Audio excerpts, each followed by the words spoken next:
Hey, welcome to the show. Take a look at the Graco TurboBooster 2.0 backless car seat. We used to have this car seat over here for my son, but he outgrew that. It was getting too small. He needed something bigger, more comfortable. This can handle children from 40 to 100 pounds. It comes with a strap right here if you want to put in the back, of this car seat right here. Attach it down below here if you want to make it more secure, but we just leave it without the strap in case we need to move this to a different vehicle. Comes with some cup holders in case you want to put fish crackers in there, one on that side and one on this side. This is what the front looks like right here, the underside, and I can hear some money in there, and on the other side here, on the back side.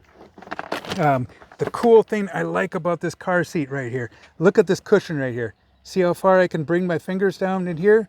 Very comfortable. Especially if the children have to be sitting for a long time, very comfortable for their tushy. It's been working out great. So it also is, I think this is kind of a stain resistant material, but it's, yeah, I love the color. I like the style, and my son has been very comfortable, very happy to finally get out of that car seat into this one.